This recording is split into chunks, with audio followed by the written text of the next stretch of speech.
Bonjour. Je vais vous parler aujourd'hui d'un projet de coopération que la CSQ mène avec d'autres organisations depuis quelques années autour de la méthode de formation par les cercles d'études. Actuellement, la CSQ contribue à différents projets de coopération par les cercles d'études dans différents pays, notamment en République démocratique du Congo avec un syndicat suédois de l'éducation, au Tchad et au Bénin avec le Comité syndical francophone de l'éducation et de la formation, qui est le réseau francophone de l'International de l'éducation, au Niger et en Colombie, en Amérique latine, avec deux syndicats canadiens de l'éducation en Ontario et en Colombie-Britannique.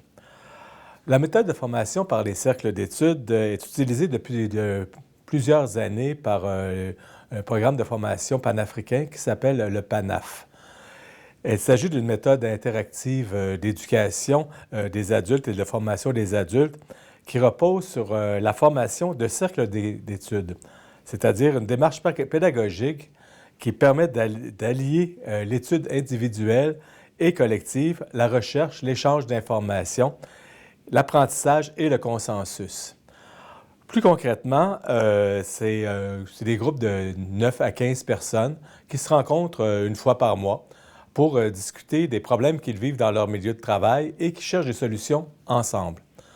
Les cercles d'études s'inspirent de la pédagogie de la libération de Paulo Freire, un pédagogue du Brésil, et aussi ce qu'on appelait les arbres à palabres.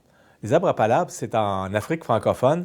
Autrefois, les villageois se retrouvaient sous un baobab et discutaient des problèmes qu'ils rencontraient dans leur village, discutaient de politique et tentaient ensemble de trouver des solutions.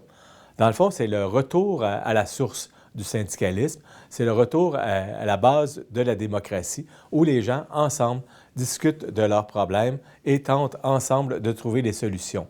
C'est aussi une méthode qui favorise le dialogue social, en ce sens que les chefs d'établissement vont être invités à participer, c'est une base régulière ou à l'occasion, à ces réunions-là pour qu'ils puissent voir ce qui se passe à leur école et trouver ensemble des solutions à leurs problèmes.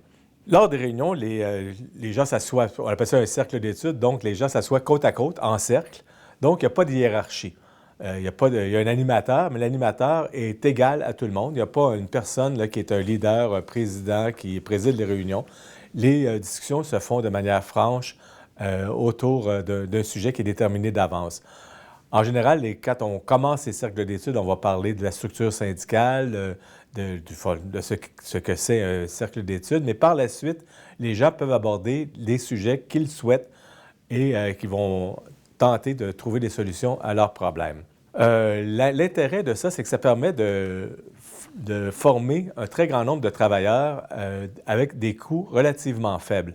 Parce que une fois que la formation des formateurs est faite, les formateurs forment des animateurs et ensuite, les cercles d'études fonctionnent sur les lieux de travail. Les gens se rencontrent une fois par mois ou un peu plus, c'est en général des réunions d'une heure, et ça leur permet de mieux s'organiser pour la défense de leurs intérêts, l'amélioration de leurs conditions de vie et de travail, prendre activement part au développement de la démocratie interne et aussi de mieux connaître leur organisation syndicale et de faire remonter à l'organisation syndicale les problèmes qu'ils rencontrent.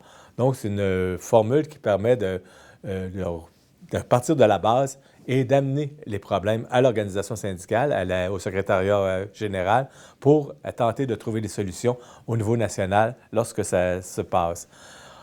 Les sujets sont très variés qui sont abordés dans les cercles d'études. On peut parler de la syndicalisation, des conflits de travail, des mesures disciplinaires, du fonctionnement des syndicats dans les écoles, des relations professionnelles, des relations entre les délégués syndicaux, de la retraite. L'âge de la retraite, c'est quoi les revenus qu'on obtient à la retraite, des conditions de vie précaires des enseignants et de l'égalité de genre en milieu scolaire. Ils permettent aussi de discuter de problèmes syndicaux et des problèmes de conditions de travail dans les milieux de travail. Je vais vous donner un exemple. Au Congo, ils ont implanté ce qu'ils appelaient la mécanisation de la paye. Donc, les gens, au lieu de recevoir de l'argent sur leur lieu de travail, leur salaire était versé directement à la banque, ce qui est une bonne chose. Par contre, le délai pour entrer les gens dans le système de paye à la banque, ça prenait des années. Alors, il y a des nouvelles unités, les nouvelles personnes embauchées pouvaient attendre des mois, des années avant de recevoir leur premier chèque. Donc, et là, les cercles d'études ont permis de soulever ce problème-là, de prendre les noms de tous les enseignants qui n'étaient pas payés, d'envoyer ça à l'administration et qui fait en sorte que depuis avril 2022, les personnes nouvellement embauchées, ce qu'ils appellent les nouvelles unités, sont maintenant rémunérées de manière régulière. Ils ont donc une grande victoire grâce au cercle d'études qui a fait en sorte qu'on a soulevé ce problème-là, qu'on a réussi à trouver les noms des gens et faire en sorte que ça s'améliore. Le hic, c'est qu'il n'y a pas eu de rétroactivité. Donc, les gens qui ont les années ou les mois auxquels ils ont travaillé avant d'être commencé à être rémunérés ne seront pas remboursés. Il y a encore des problèmes. Les cercles d'études seront là pour trouver solution à ce problème-là. En Colombie, le modèle est un peu différent. En Colombie, ils ont vécu des années de guerre très importantes là, avec les narcotrafiquants, avec les guérillas. Et lorsqu'il y a eu le processus de paix, le syndicat a décidé de former des écoles instruments de paix, faire en sorte que les élèves apprennent c'est quoi vivre en paix. Et pour mettre en place ce programme-là, ils ont créé ce qu'ils appelaient des cercles pédagogiques, qui sont l'équivalent de cercles d'études, où les enseignants ont appris une nouvelle forme de pédagogie qui était mise sur pied par le centre de recherche de la FECODE, le syndicat des enseignants de Colombie. Donc, ça a permis aux enseignants de développer une nouvelle pédagogie qui était alignée sur apprendre à vivre en paix, apprendre à faire confiance à son voisin, parce que quand on est en situation de guerre, la confiance n'existe plus, on a toujours peur de se faire critiquer ou que quelqu'un nous dénonce comme ayant fait quelque chose, ou parfois c'est des fausses allégations.